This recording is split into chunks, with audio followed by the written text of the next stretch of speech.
Nag-try pala kaming kumain dito sa QQ Ramen 99. First time namin kumain dito. Located mga pala to sa Marquee Mall. Sa second floor pa siya. Malapit lang siya sa Krispy Kreme Donuts. Pagpasok mo pala dito, ito pala yung ambience na makikita mo. Medyo marami din ang kumakain sa oras na to. So bali, nagtatanungan na sila kung ano yung o-orderin nila. Ito nga pala yung mga menu. Pinakamura nila dito is yung ramen na tig 99. So sa oras na to is nag-aambagan na kami dyan. Para makapag-order na kami lahat. While waiting pala sa order namin, ipapakita ko muna sa inyo yung ambience. Ang nagustuhan ko pa dito is napakalinis. Tapos affordable pa yung mga prices ng mga pagkain nila.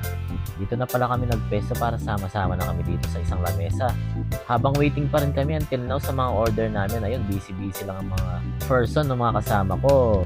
May mga kanya-kanya silang agenda bawat isa.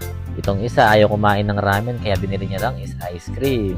Itong si Cynthia naman parang ang lalim naman ang iniisip niya. Sino kaya yung iniisip niya? Uy! Huwag mo na siyang isipin, nasa maganda siyang kalagayan ngayong oras. At heto na nga, nagdatingin na yung mga order namin. Na-serve yung dalawa, then dumating ulit yung next na dalawa pang order. Tapos ito na yung last order na na-serve sa amin. Iba talaga yung servedora dito. Napakasipag talaga. Charis lang, kasamahan namin yan, si Madam Racy. At ito na nga yung order ko, yan o, meron siyang pork sa taas at saka yung nori. At ito na, mag-uumpisa na ang bakbakan. Siyempre, hindi din mawawala dyan yung chopstick na pangmalakasan.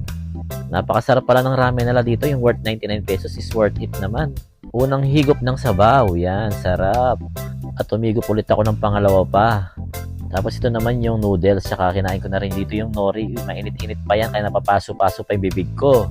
Second bite sa pagsubo ng noodles with pork. Sarap. Init, sobrang init ng sabaw dyan tsaka noodles, napapaso talaga yung bibig ko. Siyempre, hipan muna ulit, no? Umuusok-usok pa, oh. Kaya hindi pwedeng isubo muna na lang basta-basta yan. Tignan nyo naman yung mukha ko, napapangipas sa init. Alam nyo ba na sayang yung ramen ko natapon? Yun nga lang, natapon sa tiyan ko. Solve na naman. Until next vlog, bye-bye!